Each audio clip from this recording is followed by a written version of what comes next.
Take a tour of the hospital. We request.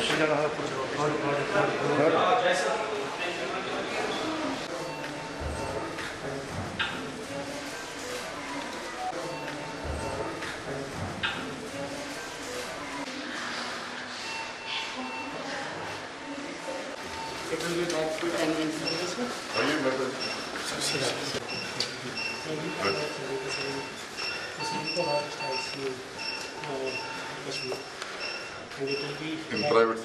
Ji sir. In private.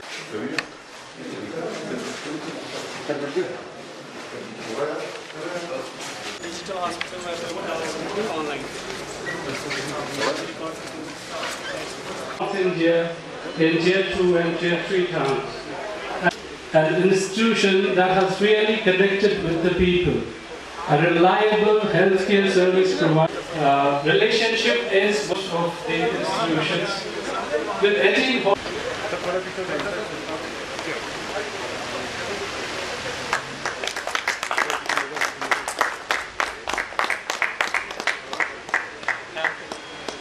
Please,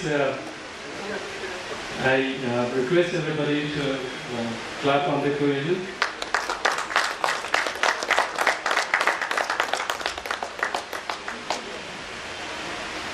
$1500 से ज़्यादा कमरे जम्मू में, और वो होटलों के कमरों की संख्या भी मैं समझता हूँ नगण्य हो गई।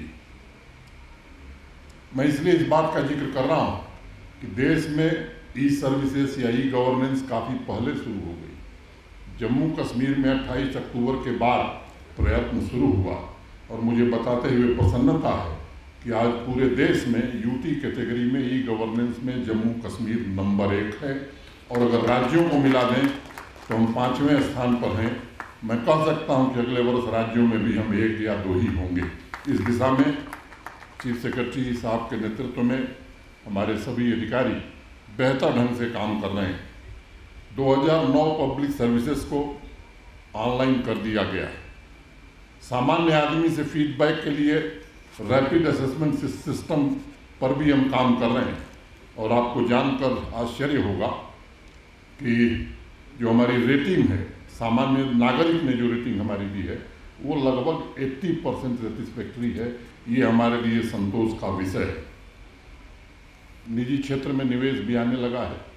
आज़ादी के बाद से 1 साल पहले तक कुल 14-15 हज़ार करोड़ का निवेश आया था।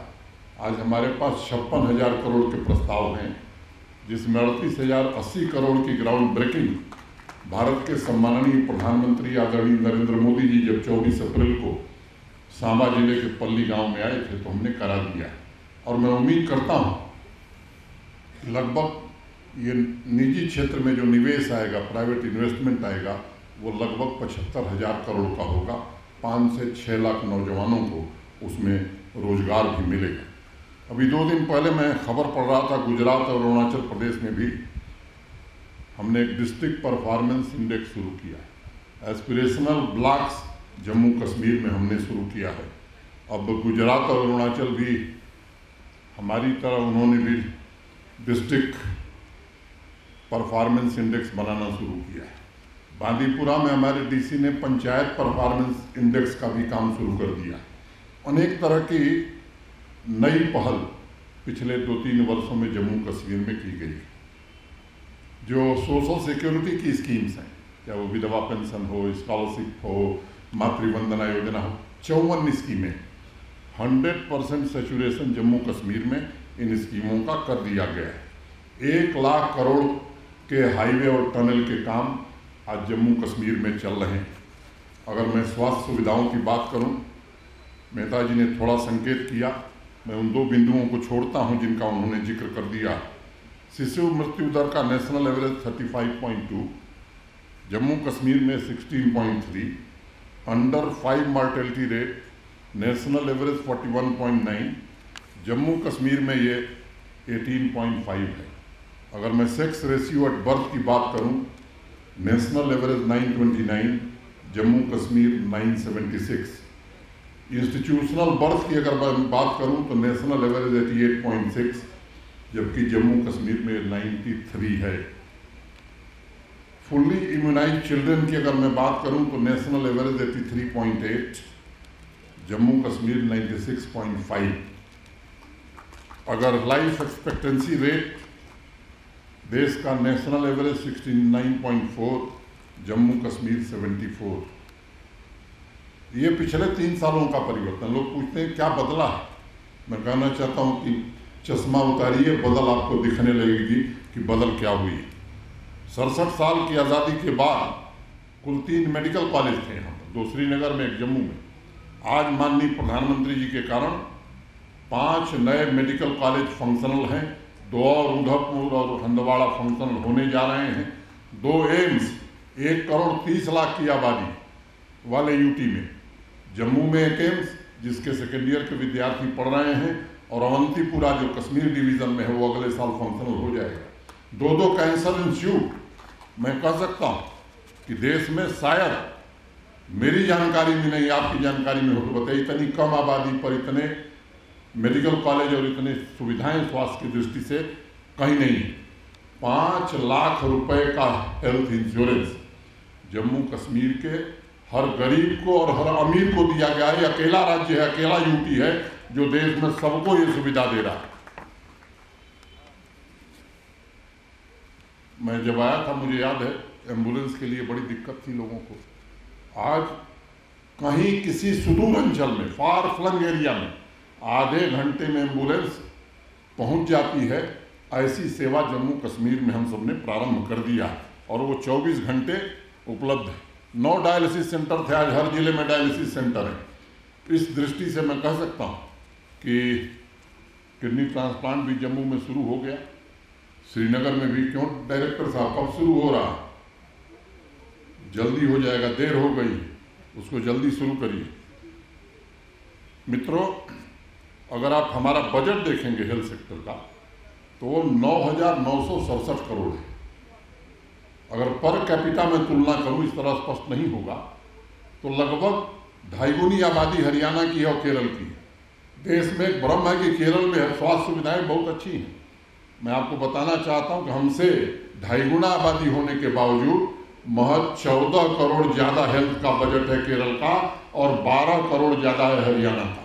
तो हेल्थ पर, आम आदमी की सेहत पर आम आदमी की कितनी चिंता है जम्मू कश्मीर प्रशासन को, मैंने इसलिए इस बात का जिक्र किया कि आपको समझ में आ सके कि जम्मू कश्मीर प्रशासन माननीय प्रधानमंत्री जी के निर्देशन पर कितना गंभीर है आम आदमी के स्वास्थ्य को लेकर के। ये ठीक है कि गवर्नमेंट सेक्टर में हमने काफ़ी कुछ हासिल किया है, लेकिन ये भी सच है कि स्वास्थ्य की सेवाएं जब तक प्राइवेट सेक्टर भी न आवे तब तक बेहतर नहीं की जा सकती। और मुझे खुशी है कि आज ये एक सुपर स्पेशलिटी हॉस्पिटल प्रारंभ हुआ है। लेकिन मैं मैनेजमेंट को बताना चाहता हूँ, घोषाल साहब, कि हमने ऑलरेडी श्रीनगर में मेडी सिटी बनाया हुआ है। अस्पतालों को सस्ते दर पर ज़मीन हम दे रहे हैं। हम चाहते हैं कि देश के नहीं बल्कि दुनिया के भी नामी गिरामी अस्पताल यहाँ आवें। उन्हें हर प्रकार की सुविधा जम्मू कश्मीर प्रशासन देने को तैयार है। और मुझे बताते हुए खुशी है कि अब तक 22 अस्पतालों के प्रस्ताव हमने स्वीकृत किए हैं 4400 करोड़ की लागत से, चाहे वो अपोलो हो या मेदांता हो। यूएई के 1-2 अस्पताल हैं, मैं नाम 22 का पढ़ूँ ये आवश्यक नहीं, उसमें कई मेडिकल कॉलेज भी बनेंगे और 1000 MBBS की ज़्यादा सीटें हम आने वाले 3 वर्षों में हासिल करेंगे, वो प्राइवेट सेक्टर में। तो मित्रों, प्रशासन की अनेक जिम्मेदारियों में से एक महत्वपूर्ण जिम्मेदारी सभी नागरिकों के स्वास्थ्य के रक्षा की है। और जब समाज स्वस्थ होगा तभी विकास की लंबी यात्रा में अपना योगदान हम दे पाएंगे। मुझे प्रसन्नता है कि स्पेशल केयर के अनेक क्षेत्रों में उजाला सिग्नस अपनी सेवाएं देगा। और जैसा घोषाल साहब ने कहा कि जिसके पास पैसा नहीं होगा उसका भी इलाज करेंगे, ये अत्यंत प्रसन्नता की बात है।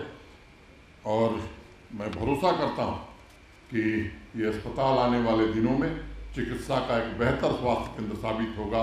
मैं एक बार पुनः चेयरमैन घोषाल साहब को, सभी डॉक्टर्स को, नर्सिंग स्टाफ को अपनी अनंत शुभकामनाएं देता हूँ। बहुत बहुत धन्यवाद।